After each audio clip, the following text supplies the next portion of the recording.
Добрый день, уважаемые коллеги! Рада приветствовать вас в пресс-центре Казанского международного фестиваля мусульманского кино. Сегодняшняя пресс-конференция посвящена номинации «Короткометражный игровой фильм». Представляю вам наших спикеров.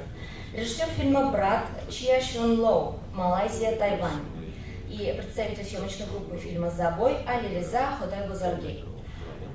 Сейчас предлагаю нашим спикерам вкратце представить свои картины, которые они заявили в конкурсную программу нашего кинофестиваля. Начнем с нашего участника из Малайзии. Пожалуйста.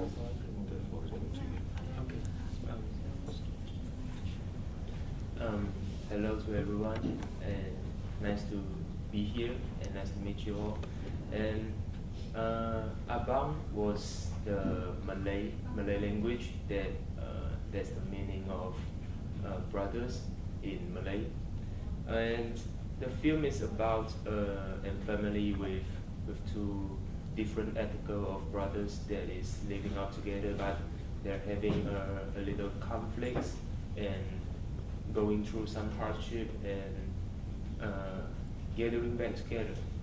Yes, and the film is, I'm trying to express the film like an image of Malaysia nowadays, because races, there's three major races in Malaysia, and we're kind of like having a little hardships to communicate with the others. So that's why I'm making this film, just to remind all the Malaysians and remind of me, myself, that we are actually brothers no matter where we came from, and we should be always stick together and love each other. Yes. Доброе утро. Очень рад здесь быть, присутствовать на фестивале. Слово «лабам» из малайского языка переводится как «братья». В Малайзии есть некие отличительные этнические конфликты, через которых людям, которые живут в Малайзии, приходится проходить. И в данном фильме я бы хотел представить, как живут люди в Малайзии и как они проходят эти трудности в сегодняшней Малайзии. В Малайзии на сегодняшний день присутствуют три расы, и у них есть конфликты и недопонимание в коммуникации. Я бы хотел за этим фильмом напомнить, что все люди братья, и что мы должны любить друг друга и жить в гармонии.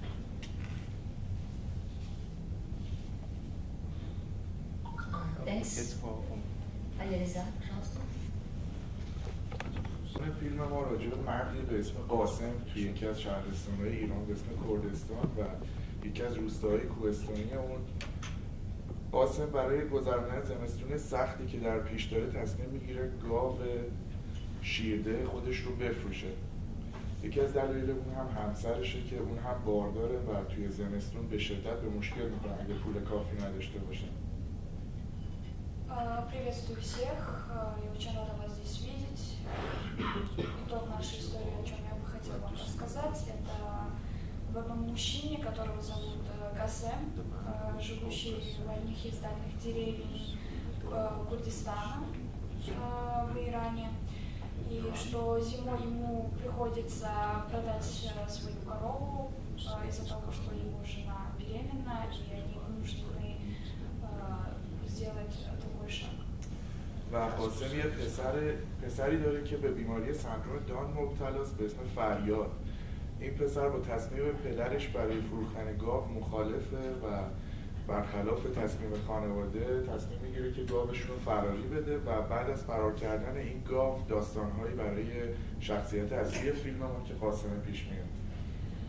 И когда наш Касем хотел продать свою корову, у него есть сын с тяжелой болезнью, который против этого дела, и он всячески папу уговаривает, чтобы он не сделал это, и он приходит к такому выводу, чтобы избежать вместе с коровой. Спасибо. Коллеги, к нам присоединилась еще один наш День. Меня зовут Фарида,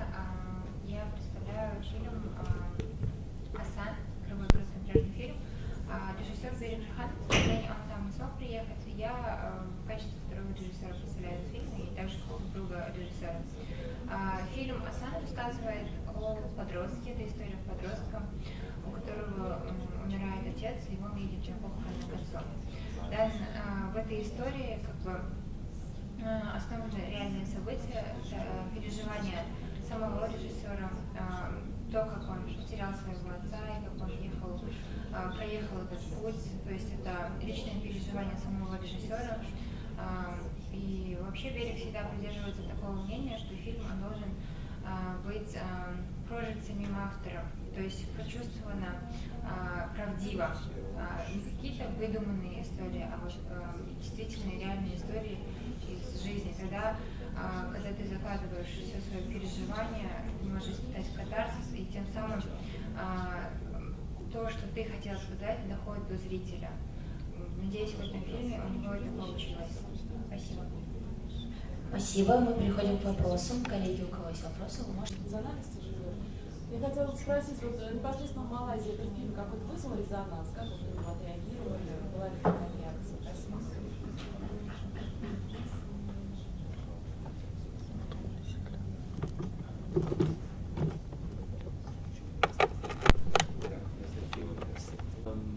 The film is actually quite a sensitive topic in Malaysia because the racial issues that is happening in Malaysia is a long-established issue there.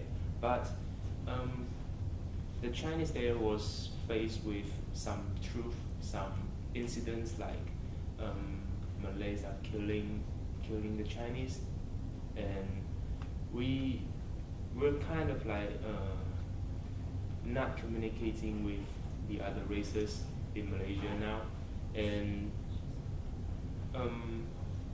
this topic cannot be shown easily in Malaysia, and it must be shown underground because that's why my film hasn't been selected by any film festival in Malaysia, and I'm trying to working on it to show it to audience in Malaysia, and I believe that racial issue is quite like a global issues now happening all over the world, and I will start from some international film festival like in Kazan, and I've been to India, I've been to Busan. I will try to show as many countries as I would like to. Yes.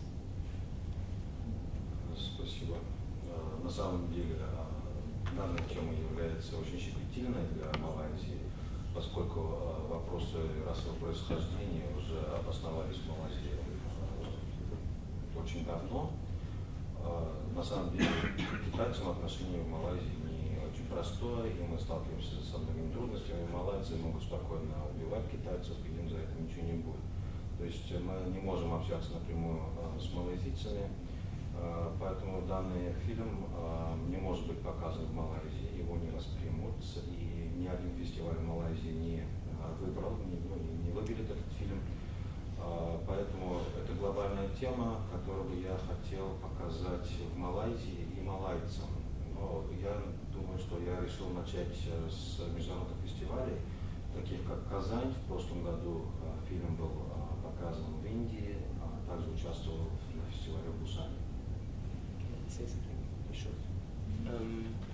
In Malaysia, every races seem to have living in peace by the surface of it, but actually there's still a little misunderstanding between each races, and we're trying to going through it. And the Malaysian government doesn't treat the other races equally, and that's why I'm protesting it by a form of art, by filmmaking, and I hope that one day Malaysia will grow better to become a better country, to treat every races equally. And I want to share a fact about Malaysia that only Malays in Malaysia can be the president of Malaysia, and Chinese and Indian isn't allowed to be the president of Malaysia. Yeah, and we need to fight for the equal. Yes. Хочется добавить, что на сегодняшний день на поверхности можно подумать, что в Малайзии все расы живут в мире, но на самом деле здесь очень много недопонимания, и мы пытаемся пройти через это испытание. Я выражаю свой протест в форме искусства, в форме фильма, поскольку правительство Малайзии не относится одинаково ко всем расам, которые живут в Малайзии. И я хочу, чтобы в один день в Малайзии все изменилось к лучшему, что правительство начнет относиться к разным расам одинаково. И вот этим фильмом я хотел поделиться фактом, что малайзийское правительство будет относиться не только к малайцам, но и другим расам одинаково хорошо.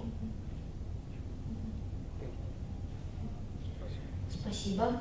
Еще вопрос? Режиссер Король тоже хотел, может быть, совершенно блестяще раскрыть. Спасибо вам за эту картину. И такой вопрос, почему все-таки вот вы выбрали именно эту тему? Почему?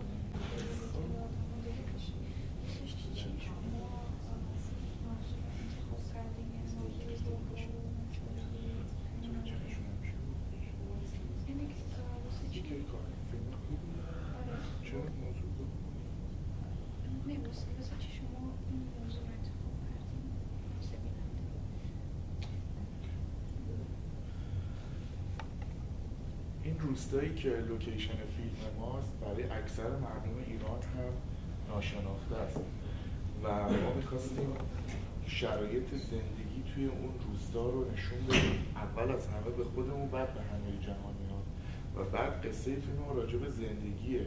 ما از ساده ترین روستا و ساده ترین اتفاق که یه روستاییه و گاوش به استعاره به کل زندگی میشه این رو تأمین داد. حالا توی هر شهر یا هر زندگی توی لایه‌های درونی قصه کل مفهوم زندگی به نظر من نهفته است.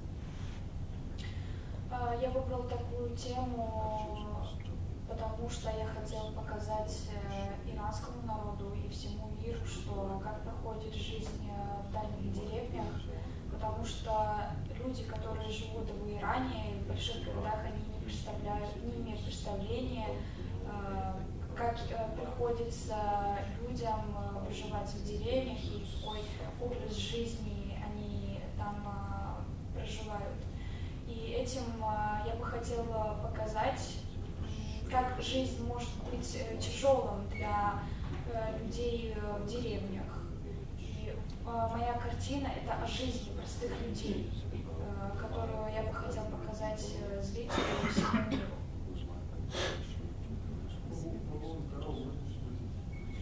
Я если понимаю, то сын против того, чтобы отец продал коров, хотя сын больной.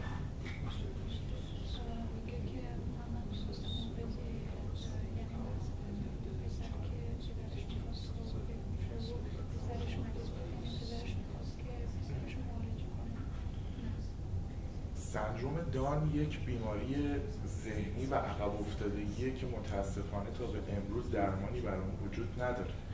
صرفا اون پسر برای عقب افتادگیش نتونست پدرش رو درک کنه. در واقع انگیزه اصلی پدر برای فروختن گاو خانوم یا همسرش بود که حامله است، ولی اون پسر به خاطر عقب افتادگی ذهنی و عدم توانایی ذهنیش شرایط رو نتونست درک بکنه و در ضد پدرش کار کرد که اون گاو رو فراری داد. اونم نیت بدی نداشت، صرفا خب دوست نداشت اون گاو کشته بشه چون گاو مورد علاقه اون پسر بود. Дело не в том, что его папа хотел вылечить, дело было в том, что мальчик болел неизлечимой болезнью умственной отсталости, синдром Дауна, и его отец хотел продать корову, чтобы обеспечить жену, так как она была беременной. А так как ребенок был умственно отсталым, он не понимал, в чем дело, он без добрых побуждений хотел сбежать вместе с коровой, чтобы спасти ее. Спасибо. Коллеги, еще вопросы? Да, пожалуйста, Алексей. Скажите, пожалуйста, вот среди кинематографистов каждой из этих представленных вами стран Что более популярно, короткометражные фильмы или полнометражные? Это первый вопрос. И второй, не предвидите ли вы вообще изменений стандарта вот в связи с тем, что ускоряются темпы сегодня жизни, что изменятся стандарты полнометражных фильмов и короткометражных по времени? Спасибо.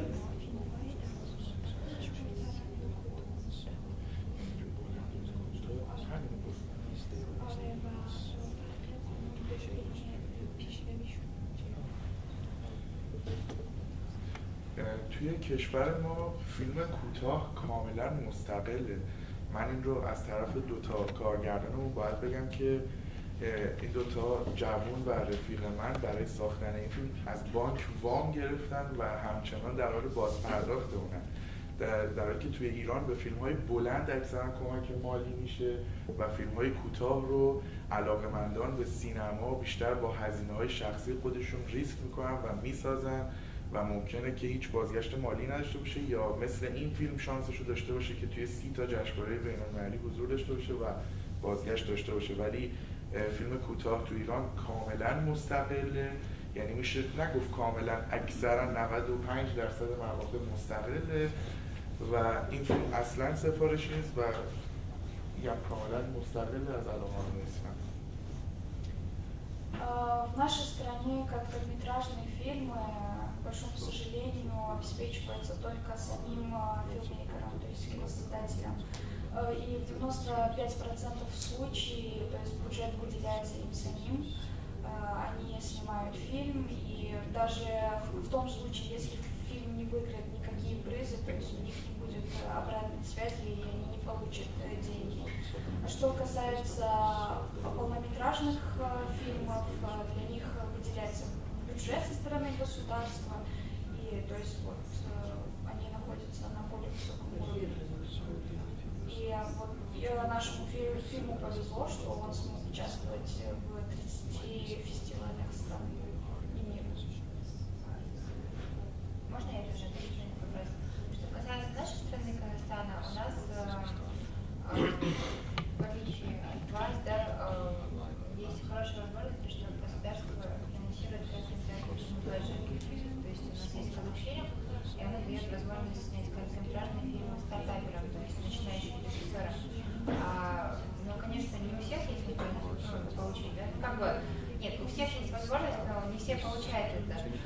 И вот этот вот фильм сам как раз таки выиграл в сценарном конкурсе и смог получить финансирование от Казахфильма.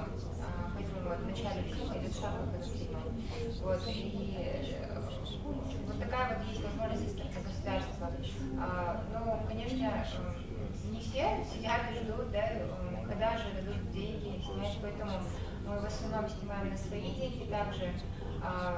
Но как бы короткометражное кино — это же возможность начать что-то снимать, а потом в дальнейшем, конечно, все же хотят все-таки попасть в большое кино, снимать полнометражные фильмы.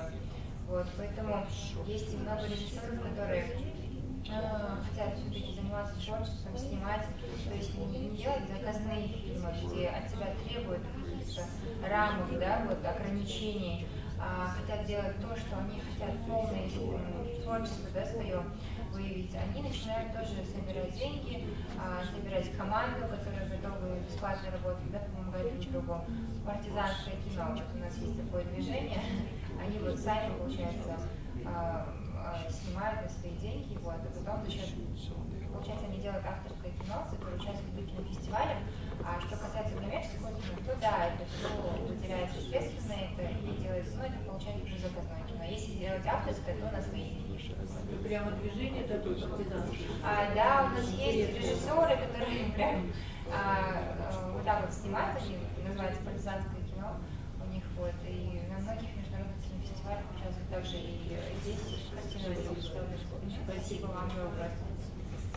In Taiwan, because I was born and raised in Malaysia, but I study film and TV in Taiwan, and I'm currently working in Taiwan. And sadly to say that in Malaysia, actually, we only have major kind of blockbuster movie and commercial movies around in Malaysia, because artistic movie in Malaysia won't be selling any money, and the cinema there won't be showing all those films, all those artistic films.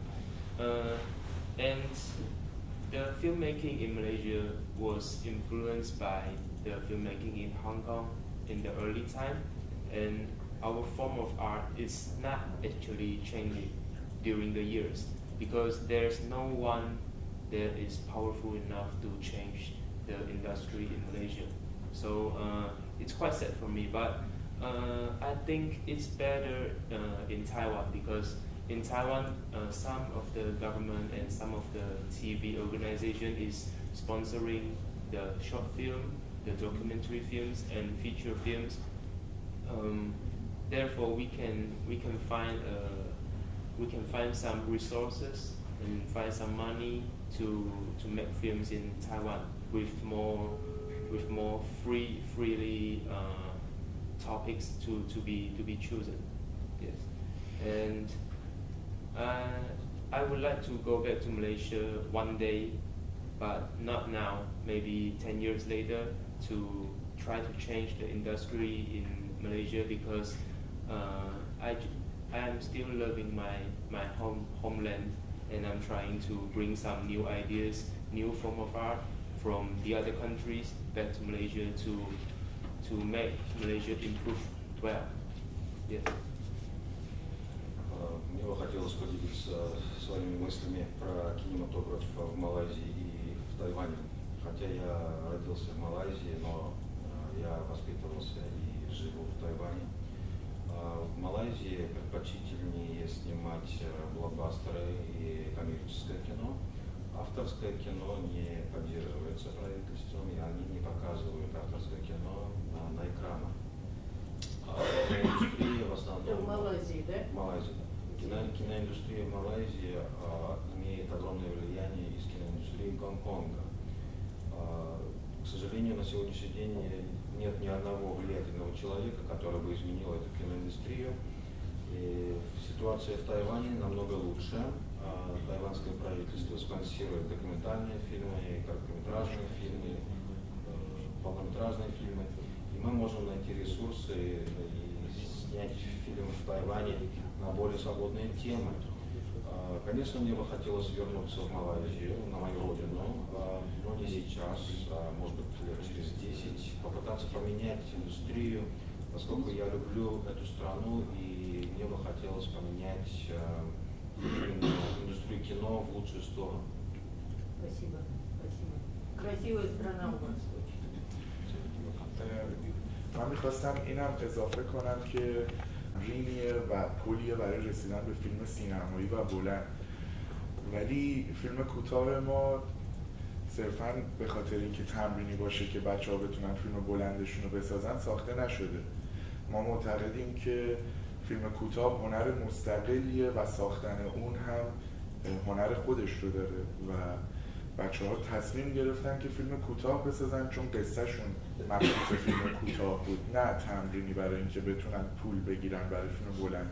شاید اگر پولی هم و کمک مالی هم به بچه‌ها برسه، اونها تصمیم داشته باشن که باز هم فیلم کوتاه بسازن چون تخصص و هنر و علاقه‌شون فیلم کوتاه. Я бы хотела еще добавить насчет короткометражных фильмов, что короткометражный фильм — это отдельное самостоятельное искусство, и короткометражный фильм не является мостом для полнометражных фильмов. И ребята в основном работают над короткометражными фильмами, потому что их искусство, их картина как раз таки можно показать вот в таком коротком, в таких коротких минутах. Если можно, мне интересно, объяснил, чтобы господин Хадаев Бадарди смысл своей фамилии.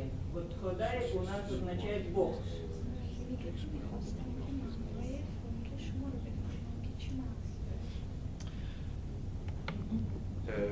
خدایی یعنی هدایت کردن از ریشه هدایت میاد leadership maybe I don't know. Направление означает направление. Направленный. Спасибо. Извините. Спасибо, коллеги. Есть еще вопросы? Да, конечно. Не говорите, тоже вопрос, вот если вернуться к фильмам, Ну, допустим, я слушаю ребят, да, участников, у них очень интересные темы, но они вот говорят, что они хотят что-то изменить, да, вот они хотят рассказать там какие-то политические события, что-то еще, да. У Берика, допустим, у него нет такого, что он хочет что-то изменить, что-то поменять, вот это вот неправильно, или вот как-то так, да? Ну, как бы у каждого режиссера есть же своя позиция, то, что он хочет сказать этим фильмом. А у Берика это было, получается, у него было состояние, так он больше за душевное состояние героя, то есть раскрыть героя, то есть взять определенного героя и в течение фильма короткого метра, в принципе, это же небольшой период времени, да, минут 20-30, да, за это время попробовать раскрыть этого героя, передать зрителю душевное состояние этого человека. И в данном фильме он заложил свои внутренние переживания. Вообще же говорят же всегда, что все режиссеры, когда снимают фильмы, они снимают о себе. Также было и с Тарковским, да, было то, что он закладывал туда все свои внутренние переживания, и поэтому, наверное, это все получил отклик, да, у зрителей. Также было у Бергмана, и у нас в казахском кинематографе есть Дарижан Амирбаев, наш наставник. У него тоже все его фильмы это как будто о нем, то есть его личные переживания. И мы тоже, когда делаем, я тоже режиссер, и мы тоже, когда делаем фильмы, мы стараемся вложить туда свои переживания, внутренние состояния. И в этом фильме, получается, Берик потерял отца, и он ехал на похороны к своему отцу, у него была обида к нему, то, что он бросил когда-то свою семью, ушел из семьи, и у него какой-то вот холод, да, там есть момент, когда мама говорит, плачь, там твои родственники должны увидеть то, что ты плачешь, он говорит, а что, почему я должен плакать, нельзя желаем, на казахском говорит, вот, и, ну, в итоге, все равно, когда он видит лицо отца умершего, уже он понимает, что все, уже он ушел из жизни, он вспоминает моменты трепетные, да, такие, когда они были счастливы с отцом. И в итоге он прощает своего отца. То есть нет такого, что он говорит, я простил его или еще что-то. Да? Там просто есть один кадр, когда он освобождается, финальный кадр, и как будто вот свобода, он освободился, он отпустил обиду. Вот, просто Берик хотел передать там состояние героя, рассказать в фильме то, что вот герой простил своего отца. Ну вот об этом коротко сказать в фильме. Спасибо. Спасибо. Коллеги, еще вопросы? У меня есть такой вопрос к участникам. Фариза, конечно, мы от вас получили очень много лестных слов в наш адрес.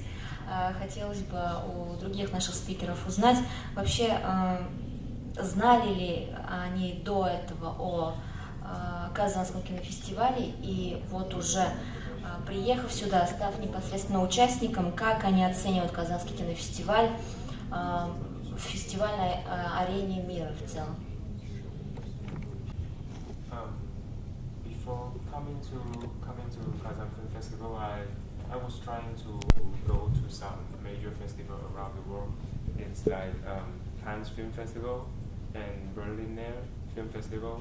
That is like the top festival of all the world, and the festival is too professional for me to be selected in the festival. So after that, after knowing that I'm not selected for the mentioned festival, I try to approach to as many festivals as I can, because I wanted to show my film everywhere around the world. I would like the film to be shown to as many audience as it can. До того, как приехать в Казань, я пытался искать возможности показывать свой фильм на больших фестивалях, таких как Каннский, Берлиналь, которые находятся в топ-списках по всему миру. Но они являются для меня слишком профессиональными, и, естественно, меня туда не выбрали. После того, как мне отказали, я попытался найти подход ко всем остальным фестивалям, поскольку я хочу показать этот фильм всему миру, объяснить ситуацию в Малайзии всему миру и показать его зрителям, многочисленным зрителям, каким только я смогу это показать. Actually, I was selected in a film festival in Hong Kong named Global University Student Film Festival, and a film selector there saw my film and invited me to this festival, and I was very honored. That's why I found out Kazan Film Festival. Yes, thanks to Sergey. На самом деле мой фильм выбрали на фестиваль в Гонконге, который называется фестиваль глобального университета. Они увидели мой фильм и пригласили меня в Казань. И вот я в Казани. Спасибо Сергею.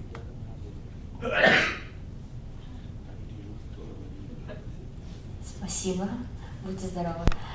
جشنواره فیلم حقیقتا ما در مورد کازان هم زیاد اطلاعی نداشتیم. خود شهر کازان میدونستیم توی جام جهانی بازی اونجا انجام شده، ولی همینطور که پروسه فیلمسازی جدای این که هنر خیلی خوبیه آدم هم یاد میگیره و در جریان این فستیوال ما با خود کازان، فستیوال کازان و مردم و فرهنگ خوب تاتارستان آشنا شدیم و بسیار خوب بوده برای ما. Если честно, признаю, что до этого я не знал о Казани, и я только знал, что здесь проходила футбол, и когда я приехал сюда и увидел и познакомился с традицией и культурой татарского народа, мне было очень интересно, приятно, и мне все понравилось. Спасибо. Коллеги, если больше нет вопросов, мы завершаем нашу пресс-конференцию. Хочу поблагодарить спикеров за участие. Всего доброго. Спасибо.